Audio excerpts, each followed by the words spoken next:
dahsyat. Iya. Jadi sebelum tidur Bapak beli saham gitu? Saya tidak bekerja di mana-mana, saya tidak punya kantor, saya tidak punya pelanggan satupun, saya tidak punya karyawan satupun, dan saya tidak punya bos satupun. Jadi Bapak memang hanya semata-mata dari berinvestasi di saham, beli saham di harga yang paling murah, kemudian tapi perusahaannya bagus gitu ya Pak ya? Perusahaan yang bagus. Memang harus yang seperti itu ya? Murah dan bagus perusahaannya. Apa sih Pak yang Bapak lihat ketika membeli saham sebenarnya Pak? Ketika saya membeli saham perusahaan publik, yang pertama saya lihat adalah manajemennya. Apakah perusahaan itu dikelola oleh orang-orang yang jujur dan profesional, atau orang-orang yang suka mengambil uang perusahaan? Jadi perusahaan yang betul-betul good corporate governance. Karena tidak mungkin saya membeli saham dengan jumlah yang besar, harta saya ada di situ, dan perusahaan itu dikelola orang-orang yang tidak jujur dan tidak profesional. Cuma itu yang Bapak lihat kalau ketika Bapak mau beli saham? Tentu ada kriteria yang lain. Selain perusahaan itu dikelola oleh orang-orang yang jujur dan profesional, juga perusahaan itu harus untung besar, punya bisnis yang bagus, untungnya besar. Biasanya saya melihat dari berapa dia punya profit margin, berapa dia punya return on equity yang untungnya besar.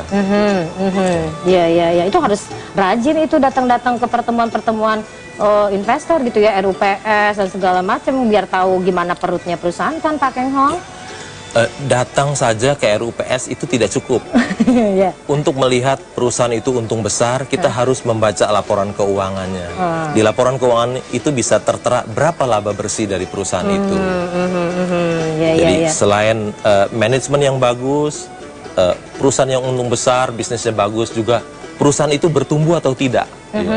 Jadi misalnya ada juga perusahaan yang untungnya besar tetapi tidak bertumbuh, stagnasi di situ.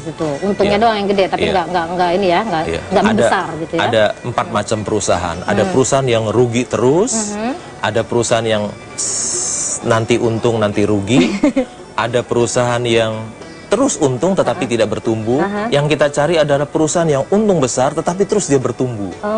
Terus bertumbuh, setiap tahun dia bertumbuh. Tapi gimana ya Pak Kang Hong, Anda bisa itu tadi, saya tadi kan ilustrasikan di depan, Bapak beli di harga 250, Bapak tahan terus itu sampai harga 31.000, baru Bapak jual. Bagaimana bisa punya kesabaran seperti itu gitu loh Pak Kang Hong?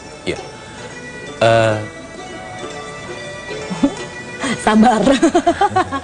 Kesabaran memang membeli perusahaan itu bukan untuk diperdagangkan, tapi mendapatkan satu perusahaan yang bagus seperti memperoleh suami atau istri, harus dipegang terus sampai selamanya seperti itu. Dipegang terus. Dia gitu terus dia bertumbuh terus.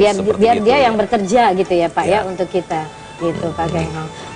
Pak Keng Hong, nanti kita akan lanjutkan lagi perbincangan ini Pak Keng Hong, terutama melihat bagaimana peluang investasi pada saat ini, apalagi kan market kita lagi bagus ya di mata banyak investor. IHSG kita bisa sampai dengan 4.000, tapi apakah kalau tadi filosofinya Pak Keng Hong, beli saham yang murah dong gitu kan, nah, ini tepat nggak sih gitu kan di saat seperti ini.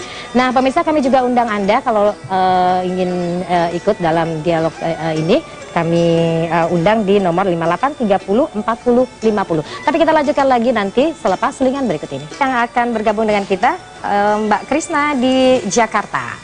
Ya Mbak Krisna, silakan. Tapi pertanyaan jangan trading ya Mbak ya, atau prediksi, karena Pak Keng Hong ini bukan ahli Feng Shui dan juga dia bukan trader, dia adalah investor jangka panjang. Silakan Mbak Krisna. Ya Mbak, sebelumnya saya. Oh Pak Krisna. Ini Pak Keng Hong. Halo. Ya, silakan.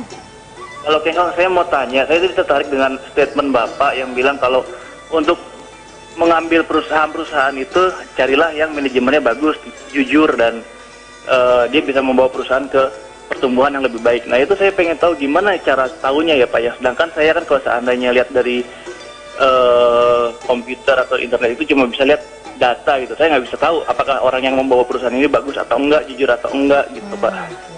Baik, ya baik Pak Krisna, terima kasih Pak Krisna. Ya sama-sama. Pak Keng Hong, gimana dong menilai perusahaan itu baik, manajemennya bagus? melihat satu perusahaan manajemennya baik atau tidak, itu bisa dilihat dari masa lalunya. Lihat masa lalunya, apakah dia selama ini manajemen itu ada mengambil uang perusahaan atau tidak. Itu satu, dari masa lalunya. Kedua, kita bisa bertanya kepada kompetitor dia. Pasti kompetitornya akan tahu siapa sebetulnya orang ini. Kompetitornya tahu. Tanya sama kompetitor dia ya. Dari kompetitornya bisa tahu manajemen perusahaan ini seperti apa. Atau dari karyawannya sendiri. Atau dari para pelanggan dan supplier akan bercerita perusahaan yang ini manajemen yang bagus atau tidak. Kita tahu misalnya perusahaan seperti Astra International, perusahaan yang dikelola orang-orang yang profesional, perusahaan yang good corporate governance, misalnya perusahaan-perusahaan multinasional seperti Unilever, Inco, atau perusahaan BUMN yang terbuka, itu juga perusahaan yang good corporate governance. Oke ya, jadi bisa ke tempat lain gitu ya Pak ya, nggak hanya semata-mata hanya lihat di yang terpampang di laporan keuangan saja gitu ya Pak. Pak, ini kalau saya lihat-lihat Bapak kok gaya-gayanya ya, investasinya jangka panjang, kemudian melihatnya perusahaan secara komprehensif gitu, itu juga ada pricing. Kalau gaya-gayanya kok kayak gaya-gaya Warren Buffett gitu ya Pak ya? Apa Bapak memang idola banget sama Warren Buffett gitu ya? Ya, karena di dunia ini Warren Buffett adalah investor yang paling berhasil, sehingga dia dari berinvestasi di pasar modal, dia bisa menjadi orang paling kaya di dunia. Nomor 2 ya? Nomor 2, pernah sempat nomor 1. Oleh karena itu, siapa lagi yang harus menjadi contoh bagi kita? Ya. Apakah saya harus mencontoh seperti Bernard Madoff yang mantan chairman bursa Nasdaq, tapi dia mengelola uang masyarakat akhirnya rugi sampai 65 miliar dolar dan dipenjara sampai 150 tahun. Jadi orang yang sekelas Bernard Madoff yang mantan chairman bursa Nasdaq juga bisa habis. Ya. Jadi investasi itu kalau dilakukan dengan benar, dibuat jangka panjang dengan perencanaan, bisa Pak ya, jadi seperti ini ya, Warren Buffett seperti orang terkaya gitu Pak ya. Terkaya dari berinvestasi di pasar modal. Dari cuma sekedar berinvestasi di pasar modal, di saham saja gitu ya Pak. Apakah memang Bapak obsesinya seperti itu Pak? Kalau bisa, kalau bisa, kalau bisa. Ya. Kalau bisa, tapi kan susah sekarang Pak. Ini kan saham udah pada mahal semua nih. Kalau kita lihat indeks sudah tinggi ya. Kita tinggi sendiri nih kayaknya 4.000 gitu kan. Yang lainnya sudah pada turun gitu kan. Banyak barang murah gitu kan. Mungkin alternatif orang juga untuk beli saham. Nah ini bagaimana kita menerapkan itu tadi strategi pricing Bapak? Beli di murah, perusahaan bagus gitu kan? Memang indeks kita di 4.000 itu relatif cukup tinggi. Tetapi bukan berarti indeks yang tinggi itu semua perusahaan mahal. Ada beberapa yang tetap perusahahan yang bagus, yang murah. Tentu saja perlu pekerjaan rumah, perlu melakukan riset untuk bisa menemukan yang murah itu tadi, yang murah itu tadi. Kalau kita lihat misalnya di Yunani, indeksnya dari 5.000 lebih sekarang turun jadi 600, atau di negara-negara yang lain, peluang itu lebih besar dibandingkan kita membeli saham di indeks 4.000. Tentu saja peluang itu jadi terbatas. Bukan berarti tidak ada. Tapi bisa dicari dengan itu tadi ya, melakukan pekerjaan rumahnya. Baiklah Pak, jadi obsesi Bapak ini ingin menjadi yang terkaya seperti Warren Buffett ya Pak ya? Kalau bisa. Kalau bisa, dan hanya dengan tidur saja gitu kan. Tidak ada mengerjakan pekerjaan apapun, tapi ada pekerjaan-pekerjaan rumah yang Bapak lakukan kan seperti tadi kan. Baiklah Pak Keng Hong, terima kasih sekali untuk waktu dan perbincangan kita. Lain waktu kita akan bicara lebih banyak, membagi tips, share tips kita ya kepada para investor kita sehingga bisa menjadi kaya juga melalui investasi di pasar saham. Siap Pak. Terima kasih. Selamat merayakan hari Imleknya Pak. Udah bisa dicolong dulu ke sini. Baik pemirsa, demikian perbincangan dengan Loh Keng Hong, investor individual di Bursa Efek Indonesia.